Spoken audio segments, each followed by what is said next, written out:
Good evening. My name is Nancy Eddy, and I will be acting as the moderator for tonight's forum. Please turn off cell phones if you haven't already.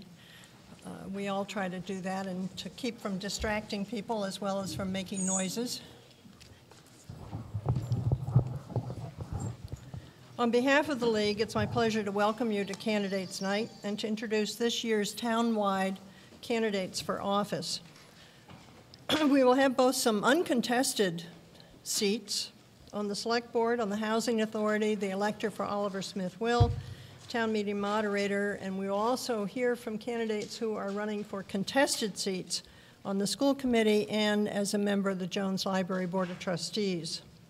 Most of you know that the League of Women Voters is a nonpartisan organization established in 1920 to promote citizen participation in government through voter service and citizen information activities. We never support a candidate for office, be it local, state, or national, but we do take positions on matters of public concern after the League has had a careful study and has reached a consensus about the members' views on the question. Candidates Night is one of many voter service activities that the League performs throughout the year, including registering voters, speaking out on those policies on which we have developed a position, and advocating for an informed democracy. Tonight's forum consists of two parts. The first features a panel of candidates for uncontested seats, and the second will include candidates for those contested offices. Speaking order was determined by a draw of names, and candidates have agreed to tonight's format, timing, and terms.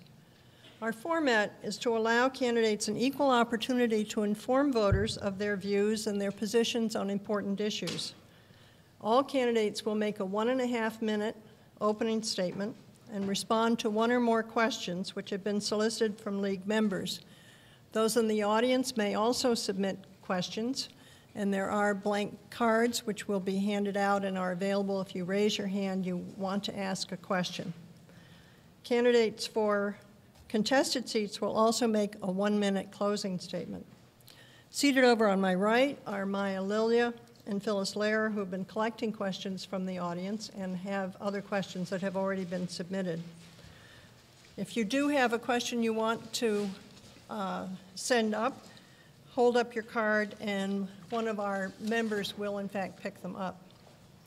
And seated in front are our timekeepers, Barbara Ford and Martha Hanner, who will alert candidates at 3 timed intervals, 1 minute, 30 seconds, and stop when the time is up. Tonight's forum is being taped by Amherst Media for later broadcast on Channel 17. So we'll begin with our first panel, uncontested seats this year. For Select Board, Erin Hayden. For the Amherst Housing Authority, Laura Quinn, who, unless she has just... Oh, I've just been told Laura Quinn has a son at home who is ill, so she's not able to join us. The elector for Oliver Smith Will, John Kuhl, who I thought I saw and may still show up, and town meeting moderator Harrison Gregg, and Amherst Redevelopment Authority Patricia Holland. Candidates will now make their 1.5-minute opening statements and then respond to audience questions. So the first one is Erin Hayden, running for Select Board. Would you please make your opening statement? I'd like to thank the League of Women Voters for hosting this Meet the Candidates Night. It's a pleasure to be here tonight and be met. And thank you all for coming out on this beautiful evening to listen to us. And thank all of you out there in TV land when you tune in to Amherst Media to check it out.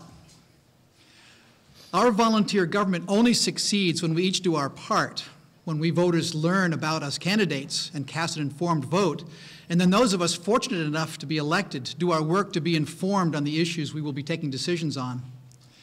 I'm delighted at the prospect of continuing to work with my 4 estimable colleagues. It's an honor to be part of their efforts working for you to figure out what it all means and putting it into practice, and putting into practice that information to preserve the qualities that define Amherst and help move it forward as opportunities and challenges present themselves. Our annual special town meeting will be underway in a few weeks. There'll be 31 or so articles, some very long, some very short, but all will reinforce the ideas that folks have about Amherst, especially, I hope, that it is one of the best places to live. I would also like to thank all of you who are running for office, for town meeting, for the school committee and the library trustees. You each are asking to take on quite a task that seems to grow more complex as time goes on, demanding selflessness and wisdom if we are going to succeed. I look forward to hearing from you here tonight and to continue to hearing from all of you out there, and see you at the polls on the 3rd. Thank you. Thank you, Mr. Hayden. And now from the moderator, Mr. Gregg, 1.5-minute opening statement. Thank you, Nancy. I want to thank the League and everyone who made this evening possible. I'd like to echo Aaron's observation about the importance of people having the information they need to make the decisions they make. As moderator, I'm preoccupied with two things. One is with the procedures of town meeting, and the other is with the informing of town meeting members so that the decisions that they make can be made in an atmosphere that they can, where they feel they have the information that they need. Procedure is important because people need to have a confidence that that things will be done fairly and that the process will work toward the end of making good decisions. We have so many groups that make this possible in Amherst, starting with the League, which has always been the first one there to giving information to the public. Then we have the Town Meeting Coordinating Committee, sorry about that, the Finance Committee, which the moderator appoints, the Planning Board, the Select Board, and various other committees and boards, and the press as well. We need to be grateful and appreciate and take advantage of all these opportunities to be well informed. Thank you. Thank you, Mr. Gregg. And now from Ms. Holland for the Amherst Redevelopment Authority.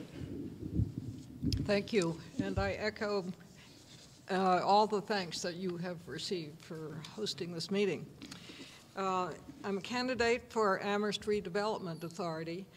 I've been in town meeting for many years and have lived in Amherst since 1967, which is now 45 years. I served for 6 years as a trustee of the Jones Library. And I've long been impressed by the work of the ARA, particularly their success with Boltwood Walk.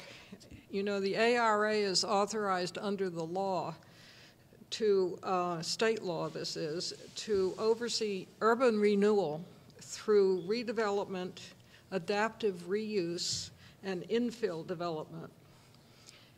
The Boltwood Walk, which, as sure most of you know, includes the Bangs Community Center and Wayland Apartments and Clark House, along with many public walkways, lights, and pocket parks, and an attractively designed parking garage.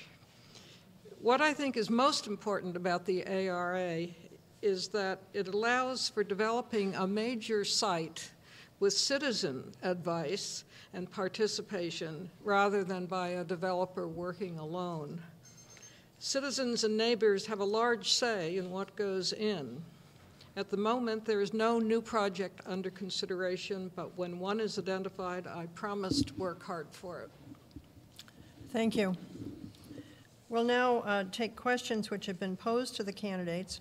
And given the fact that we are, unfortunately, minus 2 positions here, it may be that if each of the candidates can stick to 1 minute instead of 1.5 minutes, we might manage to get 2 questions per candidate.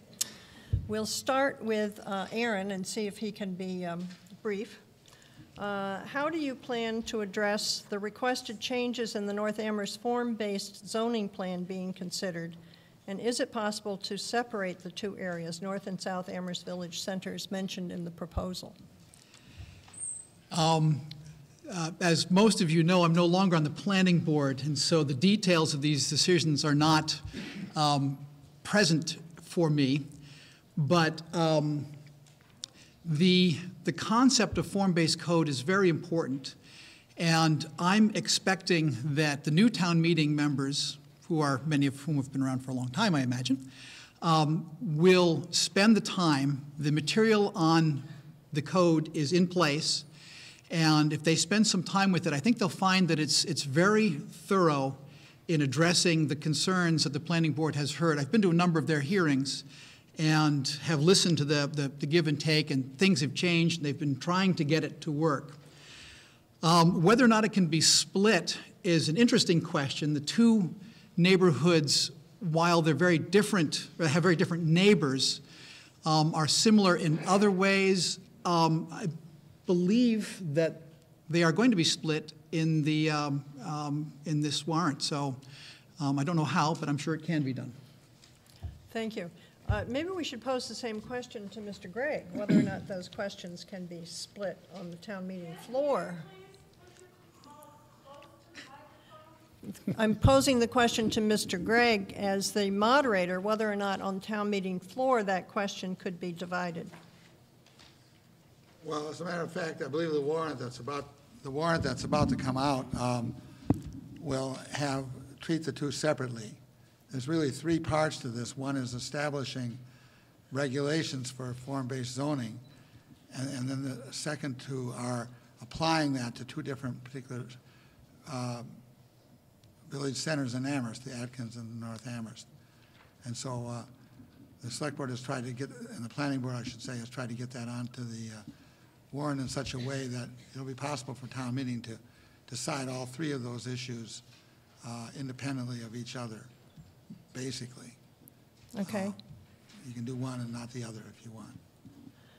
Thank you. Ms. Holland, for the Redevelopment Authority, what is your attitude toward commercial development in Amherst? I'm all in favor of commercial development.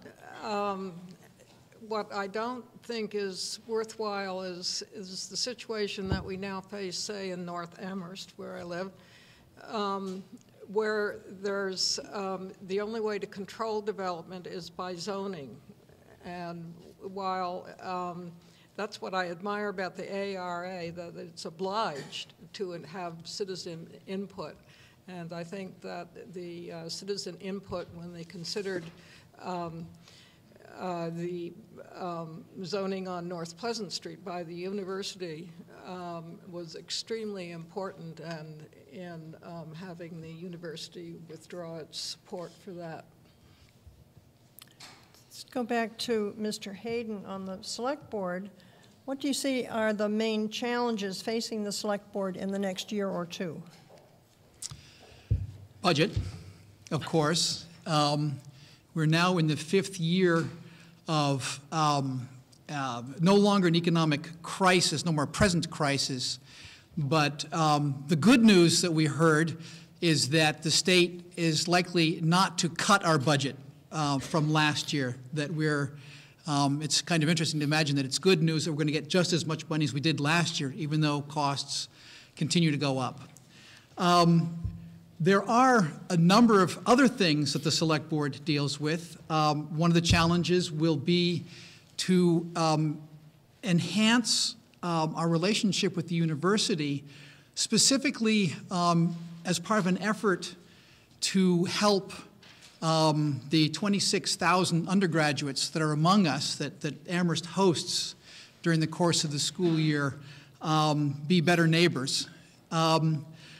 Also, there is an increasing demand for taxi services and others who want to provide services that we'll need to monitor and look after. Thank you. Mr. Gregg, as moderator, how do you choose who to appoint to the Finance Committee? Do you seek to promote diversity of opinions, or do you consider some perspectives too political and hence not helpful?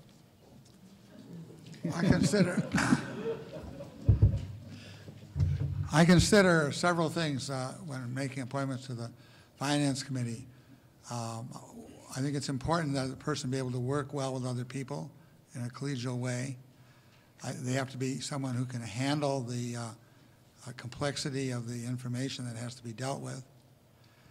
And it has to be someone who can work for the good of the town as a whole and not really be an advocate of a particular point of view.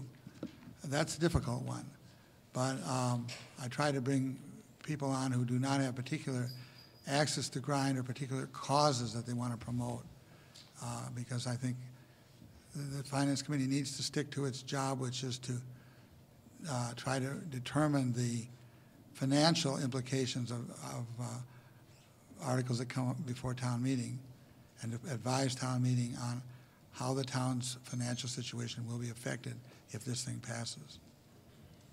Thank you. Ms. Holland, for the Redevelopment Authority. Have you ever lived near the university campus in Amherst or in another town or city? If so, how was your life impacted by that experience? Well, I at present live near one of the most densely populated areas of town as far as student housing goes, in apartment housing, and 90%, I would say, of the students are perfectly fine and quiet. And then there are those that are not. And my lawn gets covered with bottles every Saturday night. That's how I spend my Sunday morning. There's some interesting ideas I've heard from people of how to control it. And one was from John Kuhl, actually, about investigating how the apartment complexes that do have good control over this problem do it. What's their technique? And maybe other apartment complexes can learn from it. Another one I've heard, quite controversial, is that along with fining tenants, that the landlord should be fined as well and encouraged, therefore, to maintain control over their properties. Okay, thank you. That brings us to an end to this part of our forum tonight for the uncontested candidates. We'll take a very short break while we change name tags and bring up the people who are running on contested seats. So thank you all. Thank you. We'll begin with opening candidates from the 4 candidates seeking 2 3-year terms on the school committee: Amelia Shabazz, Michael Aronson, Lawrence O'Brien, and Irving Rhodes. They each will be allowed to make a 1.5-minute opening statement. You will be reminded by the timekeepers here when you have 30 seconds remaining and when you are to stop. So we will start with Mr. Shabazz. 92 years ago, as this country was ratifying the 19th Amendment, the League of Women Voters was founded. It was founded out of a moment in which this country was finally moving toward extending full suffrage to women. I like to think of this country as evolving in bringing about a more just, a more egalitarian, a stronger country, a stronger place. I like to think as well that Amherst is part of that same motion that guides the country. We're not perfect, but our schools are growing toward a better place. I am motivated to seek a seat on the Amherst School Committee from a desire to see it become more representative of the educational needs of all our youth and more effective in that regard. I want to work for keeping our class sizes in a way that all research shows us is best for good learning outcomes, working for effective use of our budget, demanding accountability for differences in disciplinary practices and academic achievement, and cultivating high levels of intellectual engagement in all our youth. The word school itself comes from a Greek word for leisure and a place of free time for our students, for our children. And that's a place where we want to make it the best possible for our children. Thank you. Thank you, Mr. Shabazz. Mr. Aronson, your opening statement. Thank you very much. My name is Michael Aronson, and I'm committed to the children and to the families that are the heart and soul of the Amherst School District. The committee on which I hope to sit has a moral responsibility to challenge administrators to return resources to our students in their classrooms, to foster a climate of creativity in administration of the schools, to address community concerns about fiscal management, and to stand up for the children of our region. As a board member of the Special Education Parent Advisory Council, I have unique insight into the needs of the over 20% of the students in our district who receive special education services. As a businessman with over 20 years of experience, I have the skills required to analyze budgets and help administrators prioritize consumption of limited fiscal resources to maximize results. Should you select me to fill this seat, I will stand for your children by demanding transparency on the school committee and within the administration. I will insist on rigorous oversight of a bureaucracy in need of management reform. I will encourage administrators to seek out best practices and apply them here in Amherst.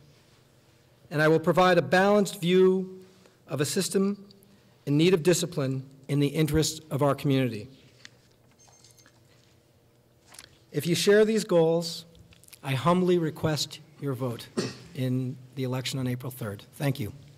Thank you, Mr. Aronson. Mr. O'Brien.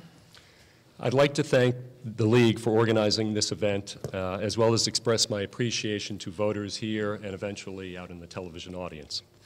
Over the next week, as you try to decide for whom you're going to cast your ballot for school committee, your decision will have to be based on the qualities you, the voters, want in a school committee member.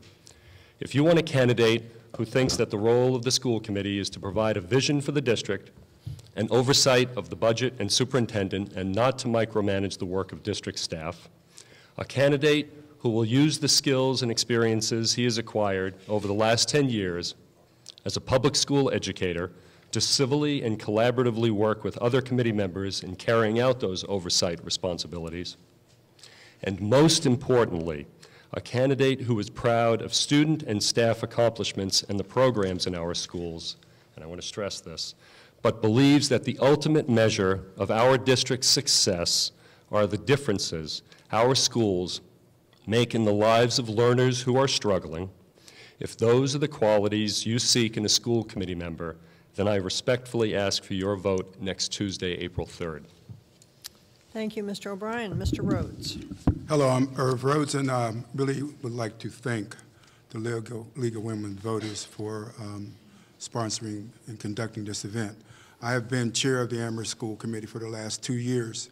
I have lived in Amherst for 30-plus years. I hold a doctorate in education, and I have been a middle school teacher, a middle school librarian, a teacher for 3rd, 4th, and 5th grade.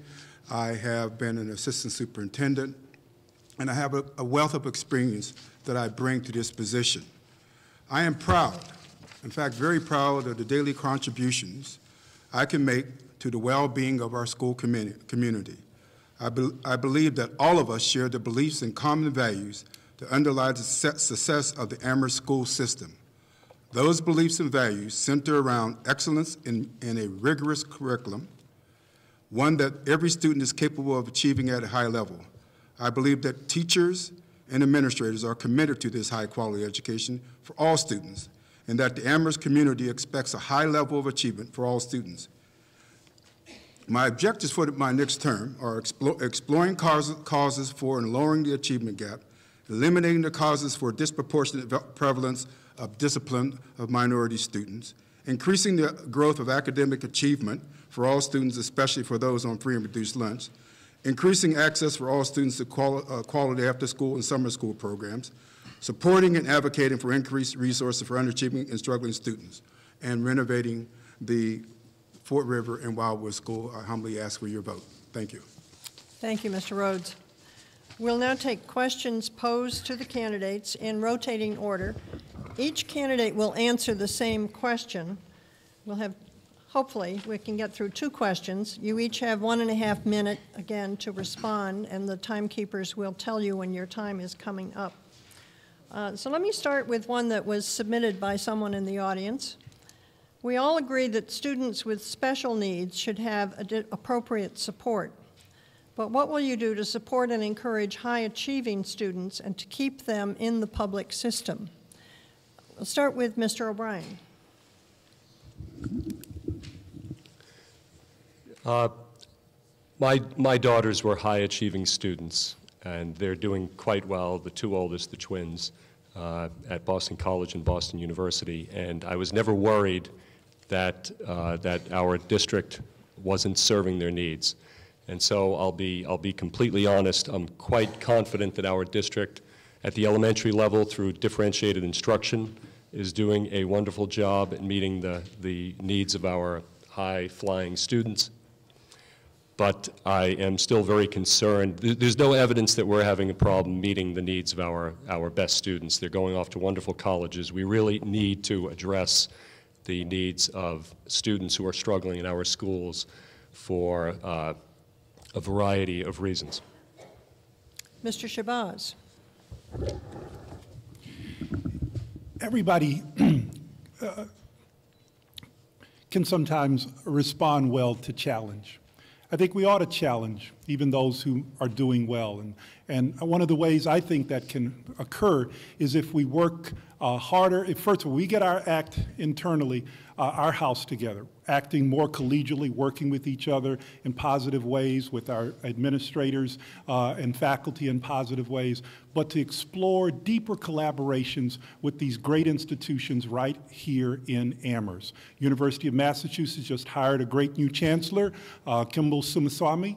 We also have Amherst College, we have Hampshire College, Mount Holyoke Smith. I think these are institutions that if we show ourselves as very attractive school district doing great things, that they can come in and play greater roles that can help to create more challenging and stimulating experiences for some of the high achieving students. And the other part of it is they can possibly recruit them.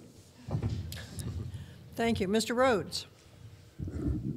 This question is one of those challenging questions because it's one that hints at the complexity of the systems to which we have become accustomed to in Amherst. On the one end, you have the special education, and then you have the kids who are middle of the pack, and then you have the higher achieving students.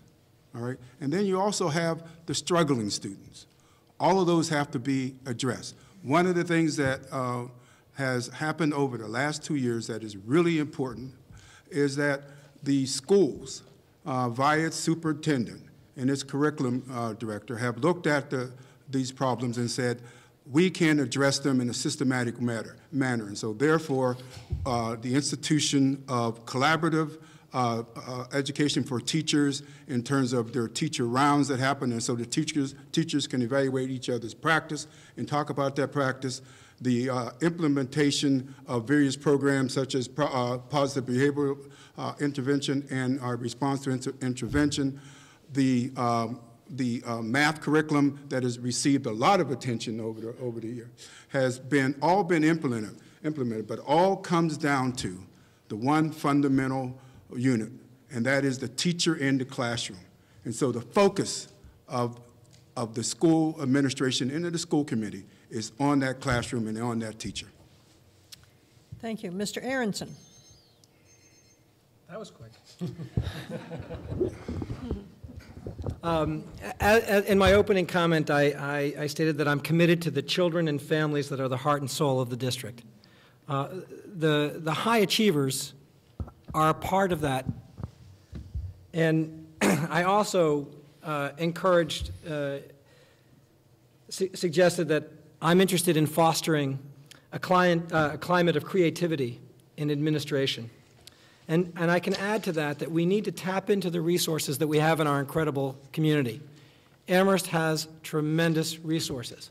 We have very creative people. We have several institutions of higher learning, and these institutions should be tapped into and taken advantage of for all of our students, especially for those who have exhausted the resources at the high school or in the other schools. So I think that we have those resources available. We just need to tap into them, and we need to be very, very, very creative about it. Putting resources back into the classroom means getting creative about how we use our resources. Thank you. You're welcome. And Mr. Aronson, this time you get to go first. Oh, that's Do you think administrative costs in the school system are too high? And if so, how should we trim it? I guess you got the question that I wrote for myself. I believe that administrative costs are out of control in Amherst. And I think that we have really lost sight of what we need to do in this town. We're spending close to $17,000 a year per student, and where our administrative costs alone are something like $250 more per student than the state average. And we should really recognize that the state average includes all those communities around Boston. That $250 could be used to defray the fees for participation in athletic teams or new textbooks. And I think it's symptomatic. The costs are an indicator that we need to examine the way administrators have been spending money in our district over the past several years, especially right now. We need to examine how they spend the money and be very, look in the mirror and say we need certain resources in administration, and we need to put the rest of those resources back in the classrooms to help all students. Thank you. Mr. Rhodes. This is one of those perennial questions that always comes up, whether Amherst is spending more on administrators than other districts.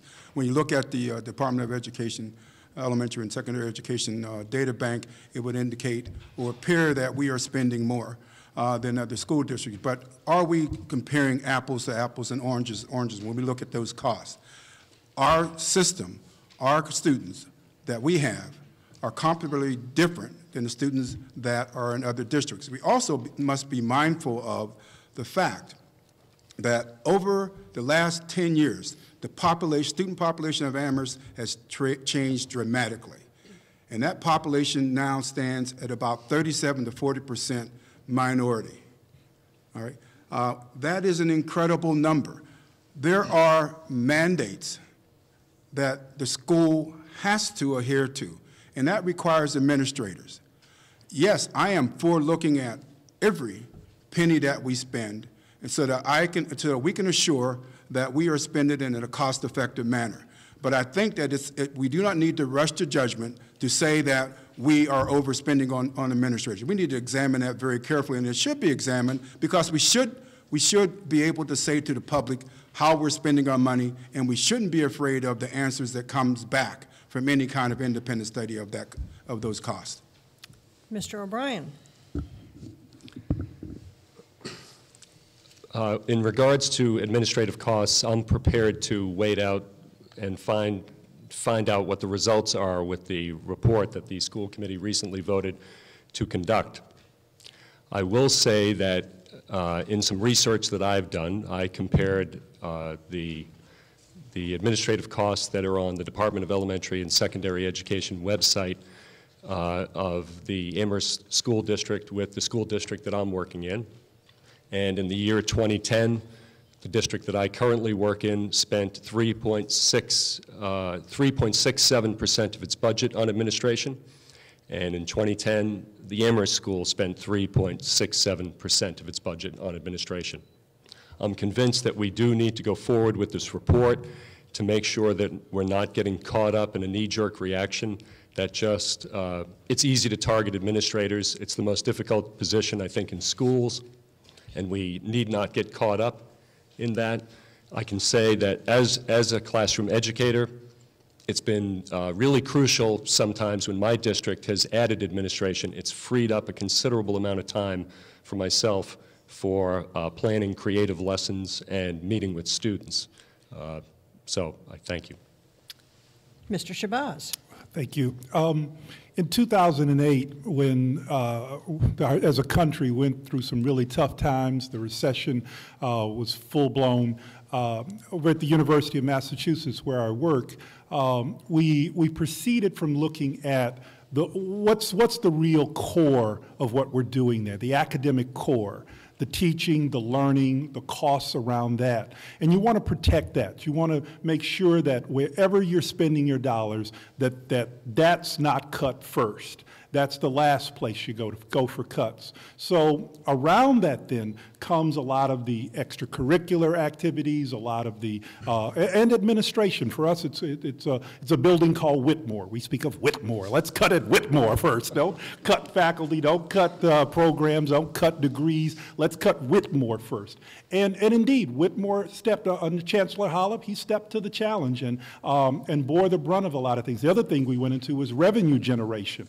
How can we raise monies to protect the central academic work we're doing? So I think as we proceed through tough times here in Amherst and we have to weigh different expenditures, then certainly that ought to be our same outlook, our same approach. How do we protect the heart and soul of what we're doing to educate our young people and then proceed from there to draw cuts in other places rather than in that central activity. Thank you. The candidates are being very succinct and keeping on time, and I think we may have time for one more short question. And this is one that came up from several different people. What is your opinion on the start time change proposal made by those who request a later opening time for high school students? And I think it's Mr. O'Brien's turn to start. Well, as the person up here at the table who has the most experience facing students and working with students at an early time in the morning, I can tell you that I'm in favor of it.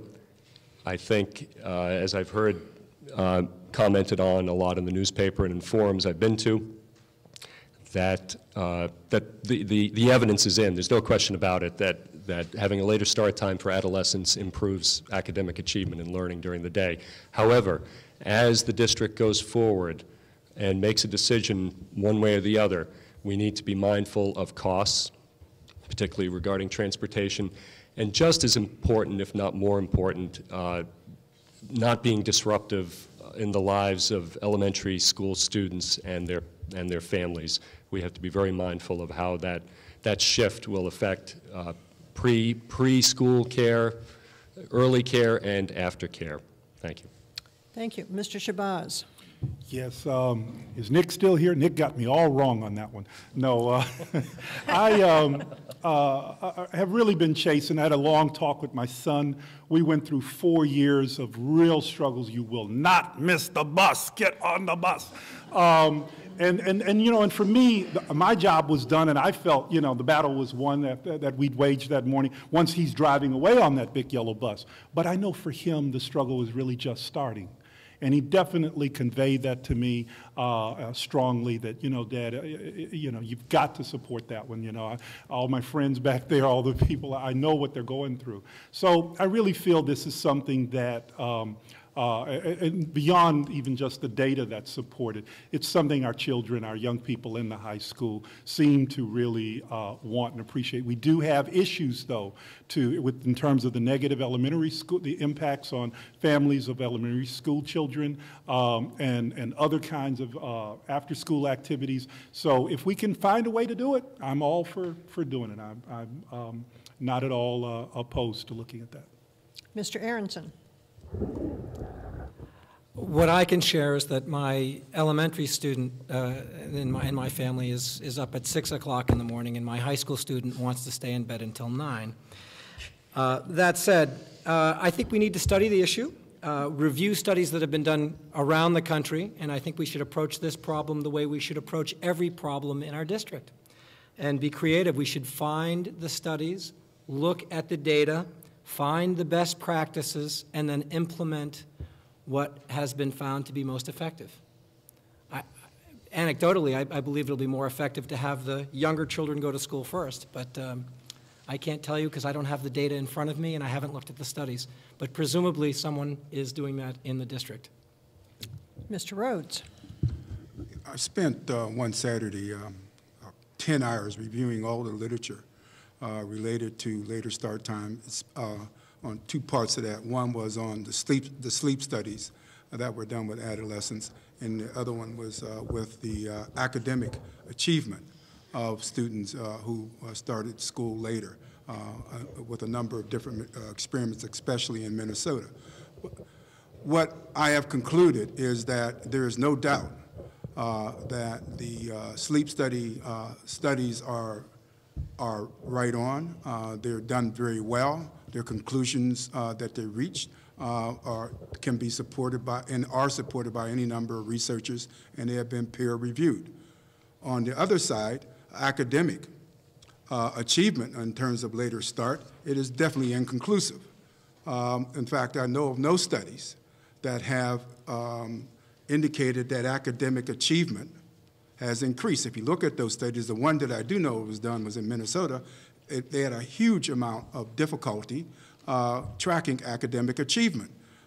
So that is an outstanding question. But regardless of that, the data can indicate anything. But what is going to come down for me and my decision is what is going to be the impact on elementary school students. Because the elementary school students, they're not complaining, all right? Elementary school students and their families, that is something that I need to understand more fully. Thank you. Thank you. We're doing really well. So we have I think we have time if you'll all be brief in answering the following. Since one of the main tasks of the non-professional board member is the evaluation of advice, which is given to you by the school superintendent, what experience in handling personnel have you had, and what makes you a good candidate to respond to the advice given to you by your major staff professional? Mr. Rhodes. If I understand the question correctly, you're talking about personnel. Right. Personnel issues. We have no purview over that in relationship to teachers, principals. Those are all hired by the superintendent. That's the superintendent's responsibility. Now, what we do have a purview over is evaluating the results of what happens in the classrooms, in the schools, et cetera, in relationship to the effectiveness of those administrators. And we can evaluate that not in terms of saying that person should be relieved or not being relieved, but in terms of our overall oversight responsibilities and monitoring responsibilities. But in terms of directing the superintendent, in terms of who they should hire, who they should not hire, how they evaluate the principals, et cetera, that's not something we can get into. We do, however, because of the new law here in Massachusetts, we do have a responsibility to review the new evaluation protocols that are being put in place for teachers as they come in effect in September. And that is a very important, important part of our responsibility. Thank you. Mr. Shabazz. Well, I think Dr. Rhodes has said it all, laid down the law on that one. So I don't have an issue with that. We do, I think the main task of the school committee is to evaluate the superintendent. And the superintendent is hiring people well and, seeing to it that their professional development and doing their jobs correctly, then, that's where we come in. If it's not happening as we feel it should, then we would of course let the superintendent know that. But I think there are some areas where the board can send out a strong message on certain things. For example, our school faculties. We've talked about the changing demographics of our student body. I think it's important also to try to have a faculty that can also reflect that. In other words, greater diversity in our faculty. So those are areas where I think we can hold our superintendent to account and try to work with him or her in this instance to do better. Mr. Aronson. Would you be kind enough to repeat the question? I was just going to say, I think Mr. Rhodes and Mr. Shabazz might want to say something else, because I think the gist of the question was really what experience each of you has had that will help you to evaluate the advice which is given to you by a superintendent, as opposed to dealing with personnel issues, per se. I have 20 years of experience in business. At one time, before I moved to Amherst, I was the general manager of a large concern with 75 employees. In that capacity, one is forced to examine supervisors and talk to them about what has to be done to achieve certain goals.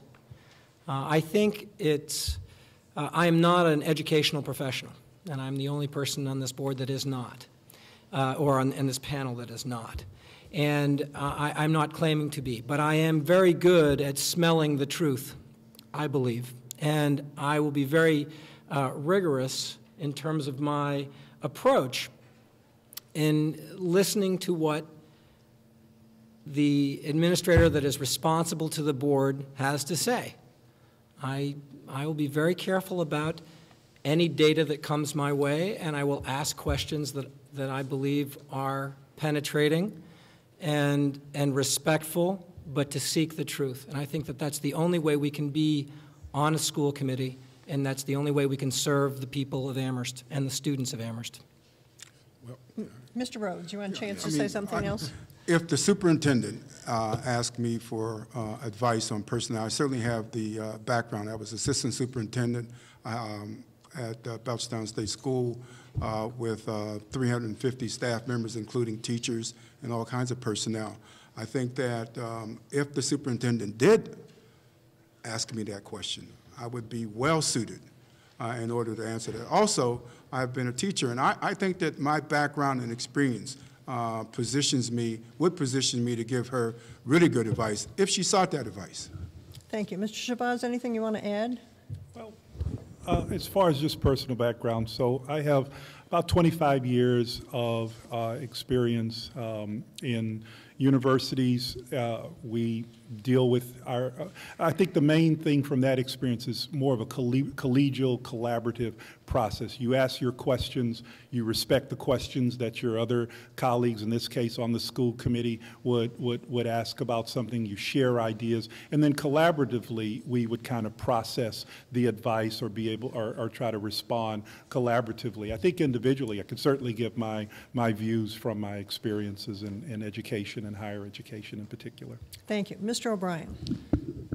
So I am one of the educational professionals that Mr. Aronson referred to, and in that capacity, I will admit I have never been a supervisor.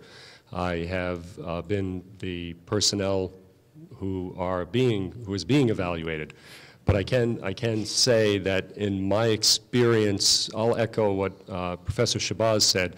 In my experience in education, the great thing about education is that we are professionals and we are given an awful lot of trust in the classroom and across classrooms. And so I have developed a style of collaboration and civility that I hope to bring. And I understand if we have to make a decision, we have to get advice and then make a decision on it. Probably my way of leading through that process would be to be collegial, to be careful, and to really be thoughtful and considerate of the human beings that are affected by any decision that I would have to make on that advice. Thank you. That completes our portion for the school committee, and someone's phone is ringing with an interesting tone. We will now move to the candidates for the Jones Library trustees. We have candidates for 2 3-year seats for the trustees: Tamsin Ely, Carol Gray, and Austin Sarrett. Austin, unfortunately, cannot be with us this evening. The League's practice has been, he had a prior commitment out of town. The League's practice has always been that if a candidate cannot be here, that we will read their opening statement, and I will do so. I'm sorry that Mr. Cole could not attend and Ms. Quinn, so we could not do the same thing for them. However, I will read Mr. Sarrett's statement. His name is Austin Sarrett. He's running for election to the Jones Library Board of Trustees. I regret not being able to be with you tonight, but I am away fulfilling a commitment made more than a year ago. I've lived in Amherst for almost 40 years and teach at Amherst College. My record of civic involvement includes several terms on the Amherst Zoning Board of Appeals. I've been a coach in Little League and Babe Ruth, and I currently chair the Board of Trustees of the Common School. Last year, I was appointed to the Jones Library Board to fill out the term of a trustee who resigned.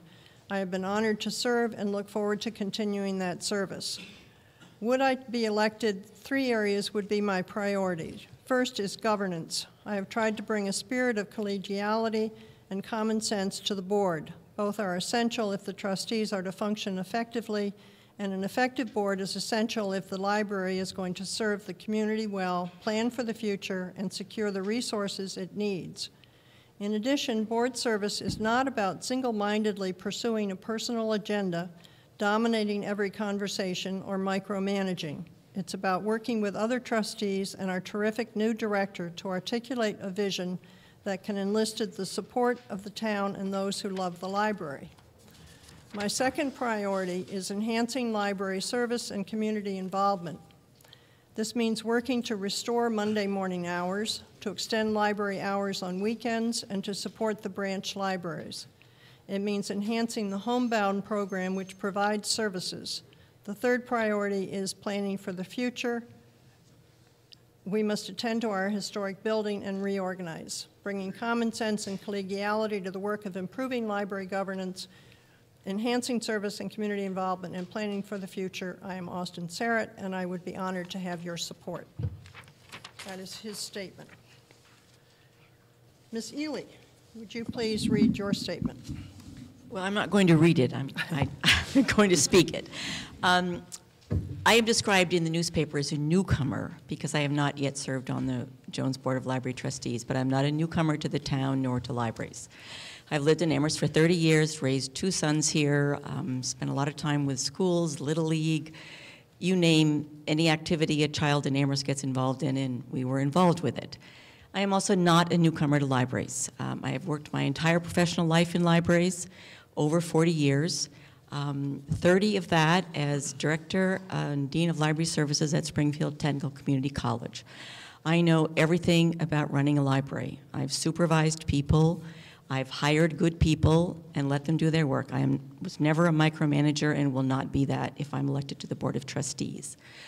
I have served on innumerable boards and served as chair of boards in this region, the Western region, CW-MARS, which Jones is a member of, as well as statewide boards. I am interested in serving on the Jones Board of Trustees primarily to support the staff. We have a wonderful new director, and I would work very diligently with her on space planning, on restoring hours, on a strong budget, be a good financial steward, and I will stop. Thank you. I hope for your support on April 3rd. Thank you. Ms. Gray, your opening statement. Thank you. First, I'd like to thank the League of Women Voters for having this event. I think it's really valuable for the community to be able to hear from candidates, and I appreciate that. I'd also like to just invite people to learn more about what I care about and what I've done for the library at the website that I have, and it's at electcarolgray.org. So just to tell you a little bit more about who I am, I teach at Greenfield Community College. I teach political science, and before I was teaching, I was a public defender in Springfield, and I have a son who's in 1st grade at Fort River. There he is. And I am also a town meeting member. I'm on the town meeting coordinating committee, and I am asking to be reelected to a 2nd term, if you'll consider voting for me. You have 2 votes for 2 spots that are 3-year terms for the Jones Library. So I hope you'll consider using one of your 2 votes for me. I see libraries as community centers. They're the hub of our community. They're where people come together. When my son was very small, we would go to the Singing with Your Baby, to the musical concert series. He's now going to the chess club. We love the libraries, and I would like to see the libraries open as many hours as possible. When, due to budget cuts a couple of years ago, the library had to be closed on Friday afternoons. I was part of a group that did fundraising to reopen the library on Friday afternoons. And the branches as well are very important. And I'll be happy to discuss more of this with you later in the talk. Thank you. Thank you. Next, we have 2 candidates who are seeking one-year seat for the Jones Library Board of Trustees. Joyce Thatcher and Carl Erickson. Ms. Thatcher, would you make your opening statement? Hi, I'm Joyce Thatcher, and I would like to thank everyone for coming out tonight, and of course to the League. Sorry. And I'll mostly read my statement. For the last 21 years, I've been living in Amherst, and many of the things that Carol just said really resonate with me. I see the library as an extremely valuable community center for children and families and immigrants. And just general members of the community. So I feel that I've benefited greatly from the Amherst Libraries, and I would simply like to give something back by running as for the trustee position. I've served on several boards, including the Amherst Education Foundation, the Amherst Montessori School, the Massachusetts School Psychology Association, just a number of boards as well. And so I believe I have a lot of good experience for making a positive contribution. And as a psychologist and psychotherapist, I believe I have some skills in facilitating group process and fostering collegiality. I was also a town meeting member, not here in Amherst, but in Arlington, Massachusetts. Mr. Erickson, your opening statement. Thank you. Like Joyce, I have made a lot of use of libraries in my life, and this is payback time for me. I've gotten so much out of them. I think it's time for me to bring back to the libraries my experiences and my knowledge. I have a legal background. I did many years in nonprofit finance. I worked for 2 state legislatures in a variety of capacities. I've sat on a number of boards. I was on a school committee in Wellesley. I certainly know the town government process. I also bring a very large background in the creative arts. I mention that particularly because I think in these days, libraries are being challenged right down to their core as to what their purpose is, how they're going to serve their community. And I think creativity is going to be a very important piece of answering all those questions. I'm particularly concerned, concerned, too strong a word. I'm interested in the way the Jones Library, its staff, and its trustees function as a body. Some people might call that an administrative question. I think of it more as how we bring all these skills and energies and concerns and issues together, and I feel my administrative and other backgrounds would help with that very much. Thank you. We're now going to take questions from the audience for all of the Jones Library trustee candidates in rotating order, so each candidate will answer the same questions. So we'll start at the far end with Mr. Erickson and then move this way. In what ways would you attempt to recognize and avoid micromanagement of professional staff? This, in my mind, requires the trustees in particular to sit back and decide what their real priorities are, and then to concentrate on getting those priorities organized and together and taken care of. There is, and as I've learned in the several months I've been sitting with the library, there are a number of tasks that can always call you away. So I would spend a lot of my time working on priorities that need to be decided by the board at that level. Ms. Thatcher? I don't believe in micromanagement as an effective tool for working with people. I believe very strongly in collaboration and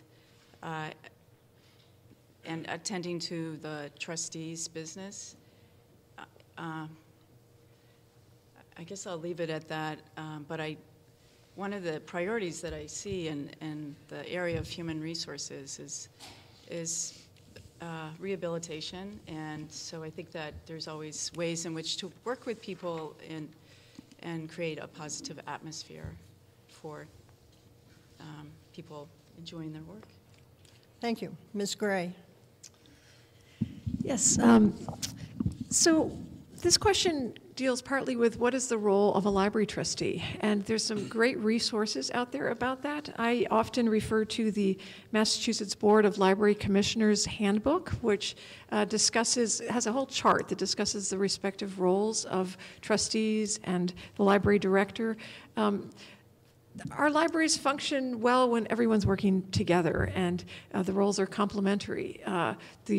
One of the roles of the library board is to assess the needs in the community and then to recommend plans for the library's growth to achieve those, to address those needs.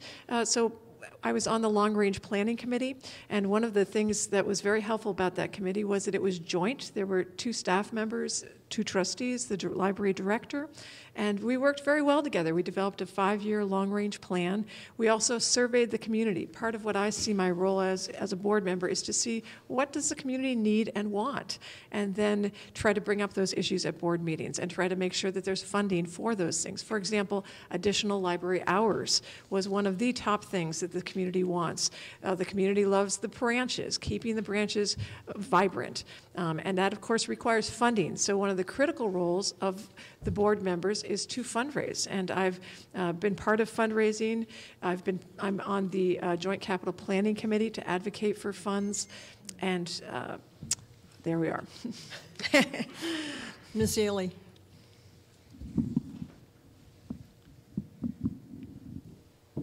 We have an excellent library director who supervises and hires staff. And I think the Board of Trustees relies on the library director to work with the staff. The trustees can support and recognize the staff, which is the library's greatest resource. The staff's been a bit beleaguered in the last few years, and they really do need our support. I think the role of the trustees is to listen to the library director and see what issues she brings and concerns she has, and to respond to those. But I don't see the role of the trustee to go out and find out what's going on with the staff and how they feel about things. I feel trustees oversee the library and work with the director, but do not get involved with individual personnel issues or other issues of library operations. A second question to each person who's running for the office. What services other than providing reading materials would you like to continue or be started at the Jones Library? And we'll start with Ms. Ely. Libraries are community centers, and the Jones is a wonderful community center and offers a lot of resources beyond books and other formats of reading materials. There's a lot of technology in libraries, and the community has differing views about that, and some use just books, some use CDs, books on CDs, and some use a lot of the electronic resources. I think there are other things the library could be doing for the community, and that would be increasing partnerships and working more with our area arts communities, business communities, and in those venues finding out what other services the communities might need. I think, too, we need to work with the library staff. They're on the front lines. They're the ones that know what members of the community and users of the Jones and the branches need and what they're looking for. So that they are our best resource for finding out what new services and other issues, services that might be needed and other issues that the community is addressing that the Jones might be able to help with. Thank you. Ms. Gray? Yeah, I think our libraries already offer so many wonderful services in addition to books. We have museum passes, we have programs, poetry readings, concert series. We have instruments that children can take out of the library. So there's wonderful things already happening, but there's a lot of potential for other ways that it can serve the community. Our new director has so much energy and passion and likes the idea of having a cafe area in the library. I think that's a wonderful idea. Why not be able to have your coffee in the library, the Forbes Library? You can bring your coffee right in there, and if you had a little cafe area, that would be lovely. I've also heard of these programs called Knit Lit, where you bring your knitting and you have like a book club. I'd also like to see the Friends programs are really wonderful. So I really commend the Friends for all the different programming that they do, music series, things of that, poetry, as I mentioned. There's also greening of the library. I helped found the Green Committee, and we wrote the first sustainability plan for the library. And some libraries have these things called kilowatts that you plug into the outlet to find out how much energy an appliance is using. So there's many different types of things that can come from the library. Electronic things. There's you can download books on Kindles, things of that sort. There's no replacement for the actual books. I think libraries will never be exclusively about electronics. You have to have the books and the programs and the electronical resources. Thank you. Ms. Thatcher. Well, I think that the libraries are already offering so many things to our children and adolescents, and as a mom, as a mother of a teenager, I know that we're living in an online age, and it's sometimes frustrating that my husband especially is a huge reader, and my daughter reads online, and this is the reality, and I think that we have to recognize that, and I'm amazed at how when I go to the Jones, there's plenty of great technology already available. I think an asset that I could bring to the trustee position is that of connecting with our youths and adolescents. And I'm glad you brought up that idea of a cafe. I think, hey, if Shutesbury has one, why can't Amherst, right?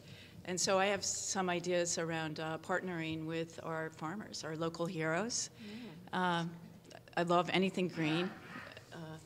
Love the color, love the tea. So. Yeah, I would love to work on projects such as those. Mr. Erickson. Being at the end of the line, there's sort of not much left for me to suggest, is there?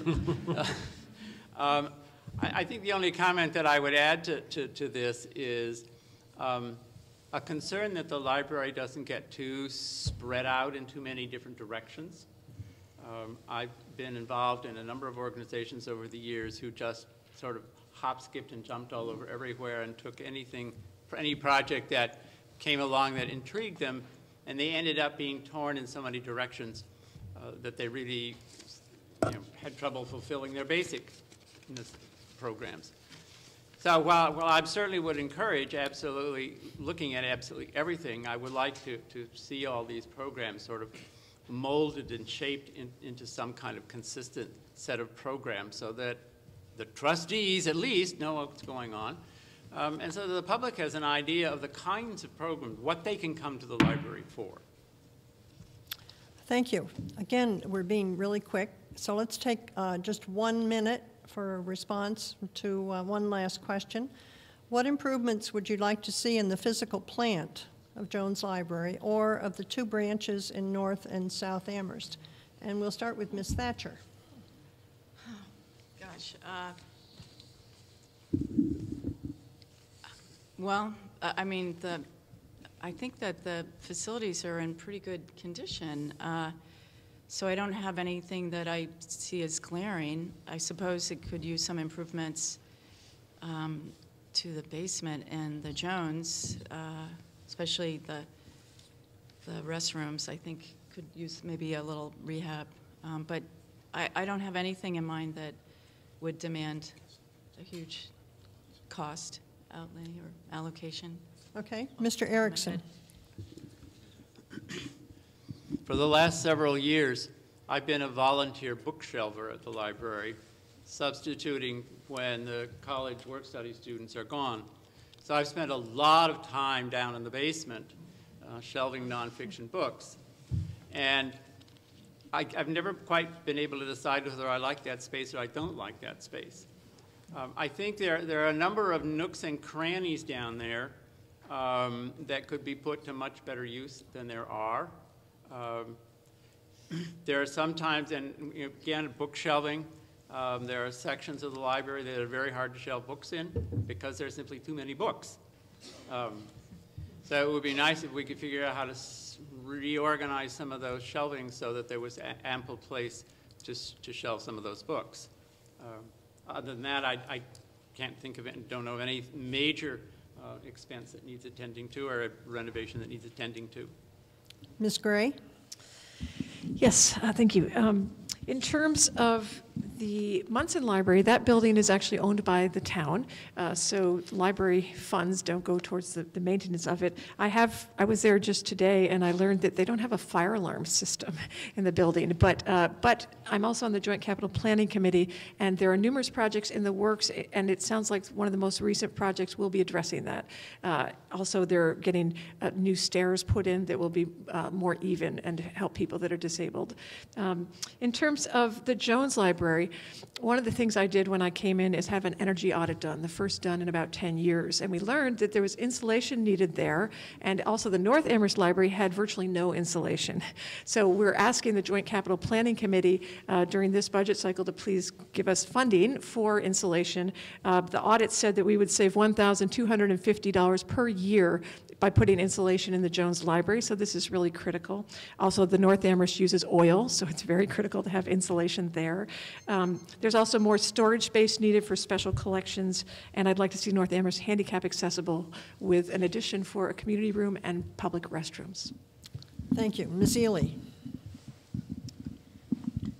The Jones Library needs to look, and the new director is doing this, to look at a space plan.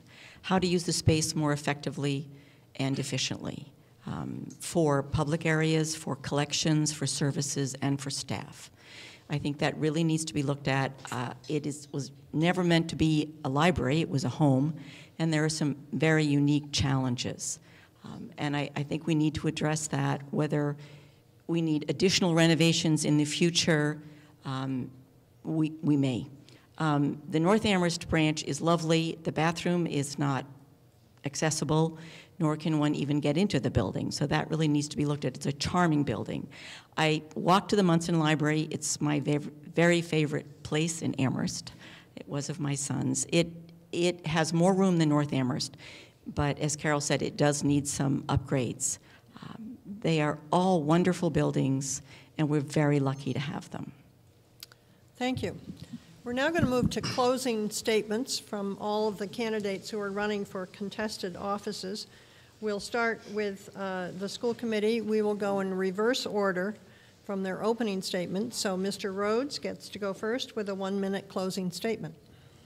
Two priorities that I have. I have two priorities during this term.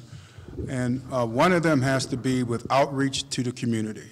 There are underserved populations. When I say underserved, those are populations who do not traditionally take part in our schools. I mean, you look around at this audience, and this audience does not reflect the composition of our schools, all right? And one of the things that we have failed on, and yes, we have failed on it, is getting parental involvement from those populations who are not traditionally involved. We need to improve upon that because all the research says that parents who are involved in their children's education, those kids achieve at a higher level. The second one is that in terms of academic achievement, I do not wish to, 3 years from now, want to be able to determine the academic achievement level of any student in Amherst by asking what is their race and economic status, because if you ask those two questions, you will be able to find out those students who are achieving. And I don't want that to happen and be in place at the end of this my 3 years. Thank you. Mr. O'Brien. I would like to once again thank the League, and I would also like to take this opportunity, which should be the last one before the election, to thank my opponents in this race. I think the fact that there are 4 of us running for 2 spots is a great testament to how much this community cares for its schools and is involved in its schools. And so I would like to say now that I would consider it an honor if the voters of Amherst give me a chance to bring my skills and my experiences as a classroom educator over the last 10 years to help the other members, to work with the other members of the school committee and the superintendent to shape policies and enact a vision that really means success for each student in our district. Thank you. Mr. Aronson. I also want to thank the League of Women Voters for this forum. I think it's very useful for the community. My priorities are the following. I'd like us as a school committee to take control of our children's educational possibilities. And if there's one legacy I would like to have, it's to infuse our community with a drive to use local resources, the creative resources at our fingertips. I think that will ensure the long-term growth of Amherst, and it will ensure that students who come through the system will come out with a superior education. So I'm a stand for the children and families that are the heart and soul of our district, and thank you for your vote. Thank you. Mr. Shabazz. Thank you to the League and to Amherst Media for this opportunity. Thank you all out in the audience. I ask for your vote on April 3rd. I thank my colleagues here. Think through this process. It's been over the last few weeks a good opportunity to really think more thoughtfully about this opportunity and this great responsibility.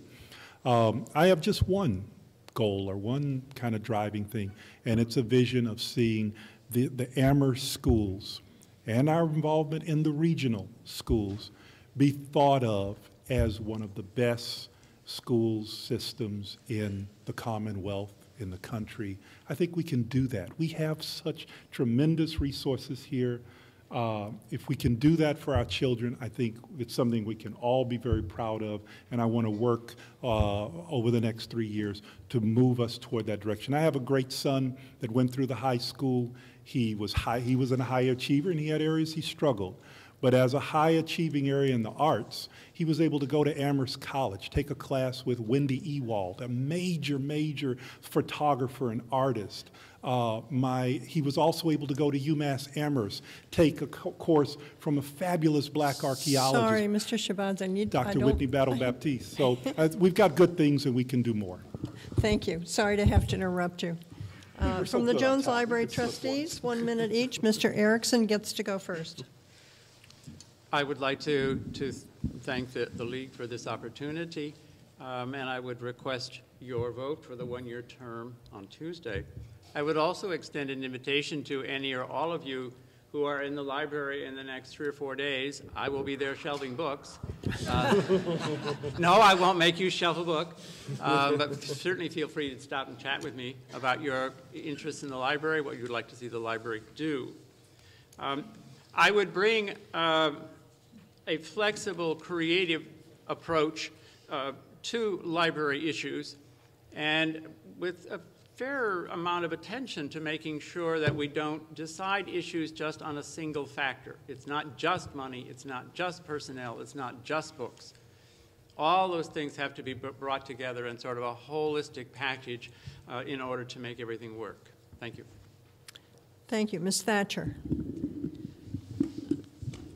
Thank you for this opportunity to speak to the community at large, and thanks once again to the League of Women Voters.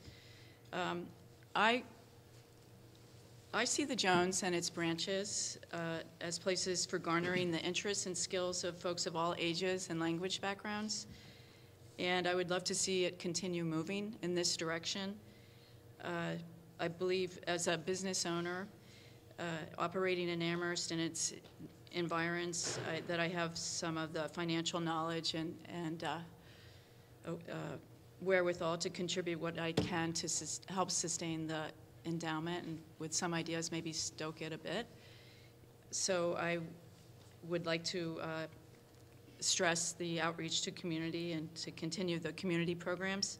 And as a longtime resident, I also apprehend quite clearly the need to connect with our constituencies, our closest constituencies, the students and faculty and artists and farmers, build partnerships with the farmers as well.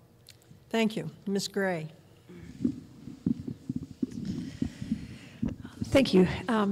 Well, I would encourage people to learn more about the candidates by listening to the Conversations program that are posted on Amherst Media. They're all videotaped, and you can hear people talking for about a half hour about what their values are and what their background is. Also, for people who would like to learn more about me, I invite you to visit my website, electcarolgray.org. Part of what I'd like to work on in the next term, if you're willing to give me one of your 2 votes, is greening the library, having a green library webpage, drafting a long-term 10 to 20-year capital budget plan, making sure that we have programs that serve low-income and minority and homeless and other marginalized groups, obtaining a geothermal estimate for North Amherst Library, and looking into construction grants for the North Amherst Library. You can get 50 to 60% in matching funds from the Massachusetts Board of Library Commissioners, applying for a teen grant to get $20,000 for teen programs, and create a teen room, reinstitute computer classes. There's so much to talk about, and I'd be happy to talk to you more about this. I invite you to visit the website, and thank you again to the League for hosting this. Thank you. Ms. Ely. I'd like to thank the League and Amherst Media for this opportunity. I've been attending trustee meetings for this entire year, and I felt that my experience and knowledge of libraries would be an asset. I want to bring that perspective and that of a longtime Amherst resident to the board. I feel strongly that my understanding of how libraries operate, how they cooperate, my familiarity with library groups, the Mass Board of Library Commissioners, on which I've served on several committees in statewide planning, would benefit the trustees. I also want to serve my community. I'm now retired, and I have loved the Jones for 30 years, and I would like to give back and help the new director and the staff, who are our greatest resource in the libraries. And I would appreciate your vote on April 3rd, and thank you very much. Thank you. That completes the program for this evening. I want to thank all of the candidates for their participation, the various League members who have tried to put this together so well, and Amherst Media for, in fact, broadcasting it. The program will be rebroadcast multiple times on Channel 17 prior to the town election. Town election is next Tuesday, April 3rd. The polls will be open from 7 a.m. until 8 p.m. And I want you to watch for next week's, this coming week's, March 30th Amherst Bulletin. The League will have an annual election guide with statements not only from tonight's people who are running for town-wide offices, but also from town meeting members, since you most know that we have 240 town meeting members up for election this year. So don't forget to vote. We all are close enough to Shutesbury to know that every vote counts. Thank you.